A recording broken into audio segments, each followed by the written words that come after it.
ഈ വർഷം ഹജ്ജിനായി മക്കയിലെത്തിയ ഹാജിമാരുടെ സ്നേഹത്തോടെ കുറച്ച് കാര്യങ്ങൾ. ഇനി നിങ്ങൾ കഴിയുന്നതും ഹറമിലേക്ക് പോകരുത്, ഉംറക്ക് പോകരുത്, സിയാറത്തിന് പോകരുത്. എന്താണെന്ന് വെച്ചാൽ ഇന്ന് ദുൽഹജ്ജ് 1 ഇനി ഉള്ള ദിവസങ്ങൾ, അതായത് 2-3 ദിവസം കഴിഞ്ഞാൽ നിങ്ങളെ ബിൽഡിങ്ങിൽ നിന്ന് ഹറമിലേക്ക് പോകാനും വരാനുള്ള ബസ് സ്റ്റോപ്പാവും.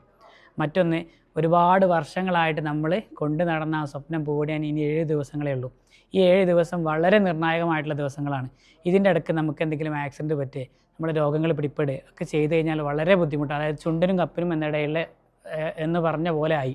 അതായത് തൊട്ടടുത്തെത്തി അറഫ ദിവസങ്ങൾ അല്ലെങ്കിൽ ഹജ്ജിൻ്റെ ദിവസങ്ങൾ തൊട്ടടുത്തെത്തി. ഇനി കഴിയുന്നതും ബിൽഡിങ്ങിലിരിക്കുക, 3 നേരം വൈറ്റമിൻസ് ഉള്ള ഭക്ഷണം കഴിക്കുക, നല്ല ഒരു 6 മണിക്കൂറെങ്കിൽ മിനിമം ഉറങ്ങുക, അതുപോലെ തന്നെ നിസ്കാരം കാര്യങ്ങളൊക്കെ ആയിട്ട് നിങ്ങളെ ബിൽഡിങ്ങിൽ തന്നെ കൂടെ, പുറത്ത് പോകരുത്. പുറത്ത് പോയി കഴിഞ്ഞാൽ ഇൻ കേസ് ഒന്ന് ആലോചിച്ച് നോക്കി, അതായത് ഇത്രയും വർഷം നമ്മൾ ഒരുക്കൂട്ടി വെച്ച ആ സ്വപ്നം നമ്മളിവിടെ എത്തി, മക്കയിലെത്തി, മുഖ്താറായിട്ട് തിരഞ്ഞെടുക്കപ്പെട്ട ആളായിട്ട് ഇവിടെ മക്കയിലെത്തി, എണ്ണപ്പെട്ട ആളായിട്ട് മക്കയിലെത്തി.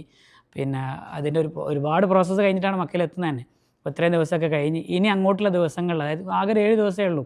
ഈ 7 ദിവസത്തിൽ നമുക്ക് എങ്ങനെ പുറത്തൊക്കെ പോകുന്ന സമയത്ത് ആക്സിഡൻ്റ് ആവുകയോ അല്ലെങ്കിൽ കാലിനോ കൈക്കോ എന്തെങ്കിലും പറ്റുകയോ അല്ലെങ്കിൽ എന്തെങ്കിലും പകർച്ചവ്യാധികൾ, പനിയോ കാര്യങ്ങളൊക്കെ പിടിക്കുകയോ അങ്ങനെയൊക്കെ വന്നു കഴിഞ്ഞാൽ എന്തായിപ്പോവും, നമുക്ക് ഹജ്ജ് ചെയ്യാൻ അല്ലെങ്കിൽ ബുദ്ധിമുട്ടായി പോകും. അപ്പോൾ നമ്മളെ മെയിൻ ഉദ്ദേശം എന്നുള്ളത് ഉംറയും അതുപോലെ തന്നെ സിയാറത്തൊന്നുമല്ല. നമ്മുടെ മുന്നിലുള്ള ഏറ്റവും വലിയ ഉദ്ദേശം എന്നുള്ളത് ഹജ്ജാണ്.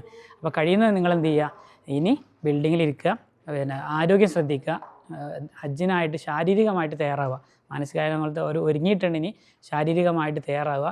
ഇൻഷാ അല്ലാഹ് എല്ലാവരുടെയും ഹജ്ജ് മഖ്ബൂലും മബ്രൂറുമായിട്ടുള്ള, സ്വീകരിക്കുന്ന രൂപത്തിലുള്ള ഏറ്റവും നല്ല ഭംഗിയിൽ ചെയ്യാൻ കഴിയുന്ന ഹജ്ജായിട്ട് തീരട്ടെ എന്ന് ഞാൻ ഉള്ളുകൊണ്ട് പ്രാർത്ഥിക്കുകയാണ്. ഇൻഷാ അല്ലാഹ് നിങ്ങളെ കൂടെ മിനയിലും അറഫയിലും ഒക്കെ നമ്മളുണ്ടാവും.